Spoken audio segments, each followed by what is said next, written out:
Bonjour à tous ou rebonjour si vous sortez d'une autre vidéo et on se retrouve donc pour Hawkeye épisode 4 et c'est un excellent épisode avec beaucoup d'easter eggs, surtout des apparitions de personnages assez connus. Critique 100% spoilers comme d'habitude, on se retrouve juste après le générique.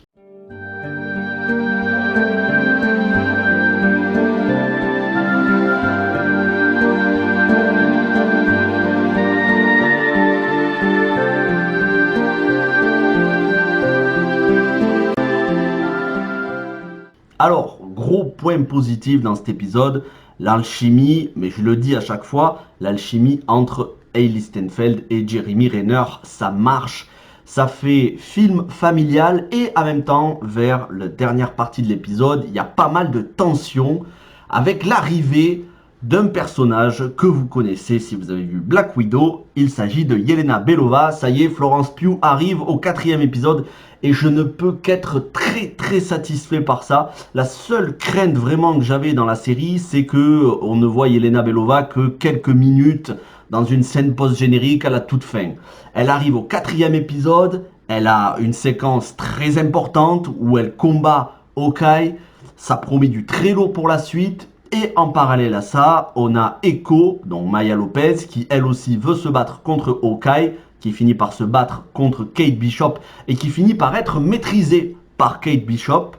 Et en plus de ça, on a le méchant qui se cache derrière tous ces méchants de seconde main, autrement dit la mafia des survettes, le grand méchant qui est derrière et qui est même derrière Vera Farmiga et Tony Dalton, donc la mère de Kate ainsi que Jack. Et il s'agit probablement du caïd de Wilson Fisk, parce que si vous avez vu l'épisode de la semaine dernière, vous avez compris que Wilson Fisk, c'est l'oncle de Maya, le parrain, peu importe, puisque c'est son allure, c'est Vincent D'Onofrio. Vincent D'Onofrio devrait être là d'ici la fin de la série. Donc, beaucoup d'émotions sur cet épisode, et surtout énormément de références à Avengers Endgame et à Natasha Romanoff, et ça fait tellement plaisir.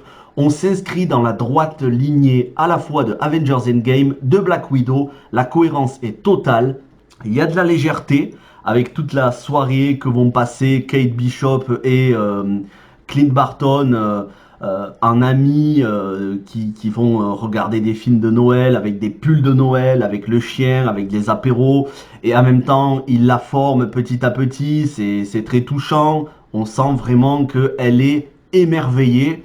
C'est un petit peu comme si nous spectateurs rencontrions un Avengers. Kate Bishop est la porte d'entrée, c'est le spectateur qui s'émerveille de voir un Avengers en vrai.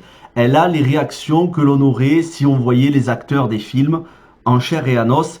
Et ça, c'est une très bonne chose parce que ça nous permet vraiment de nous identifier. Au-delà de ça, on a donc du mystère, de l'action, c'est blindé d'action, peut-être un petit peu moins que la dernière fois parce qu'il y avait beaucoup d'explosions. Là, c'est plus du combat au corps à corps et des images de Avengers Endgame, et ça fait plaisir, les images de... Ça fait plaisir et en même temps c'est poignant parce qu'on revit la scène où Natasha se sacrifie dans Avengers Endgame et Kate Bishop qui devine assez facilement, mais c'est pas incohérent non plus, c'est plutôt réaliste parce que c'est quelqu'un de très intelligent, Kate Bishop. Elle devine que Hawkeye, c'est Ronin quand il a perdu sa famille durant le snap de Thanos. Et elle le comprend, elle a beaucoup de compassion envers lui. D'ailleurs, il y a une scène vers la fin de l'épisode où elle est suspendue dans les vides. Elle se fait projeter par, je sais plus si c'est Echo ou si c'est Yelena. Elle se fait projeter dans le vide et elle est suspendue à un câble. Et elle demande à Hawkeye de la sauver. Hawkeye revit la scène qu'il a vécue avec Natasha lorsqu'elle était sur le point de se sacrifier.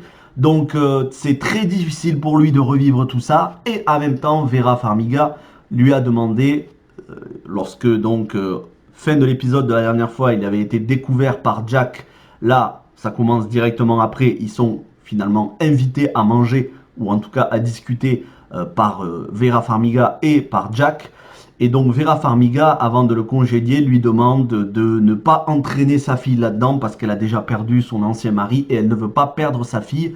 Donc on sent Hawkeye qui croule sous le poids des responsabilités, qui voudrait passer du temps avec sa famille, et en même temps Kate qui est vraiment très dégourdie et qui n'est pas prêt à le lâcher, qui n'est pas prêt à lâcher le fait qu'elle veuille être formée pour être le lead, pour être le relais, pour être le successeur de Hawkeye parmi les Avengers. Donc un excellent épisode, ça déménage, ça y est, il y a des têtes qui arrivent, Florence Pugh fait son entrée, ça fait plaisir. Je me suis régalé, 38 minutes avec les génériques, en gros vous enlevez, ça dure 32 minutes. Certes, c'est un peu court, j'ai pas vu le temps passer. J'ai hâte d'être à mercredi prochain pour l'épisode 5. Plus que 2 épisodes et ce sera la fin de cette mini-série. Merci à tous d'avoir regardé cette vidéo. N'hésitez pas à me dire ce que vous en avez pensé. Si vous avez découvert, si vous avez vu des choses qui m'auraient manqué, si vous avez des théories, bien évidemment, on en discutera dans les commentaires. En attendant, il y a énormément de contenu, notamment du contenu Matrix Résurrection, analyse du trailer, du dernier trailer en date, ainsi que analyse de Matrix Awakens. Je vous laisse regarder tout ça sur la chaîne. Demain, il y aura d'autres vidéos. Vendredi, on se retrouve pour la roue du temps. En attendant, passez une bonne semaine, portez-vous bien et ciao tout le monde.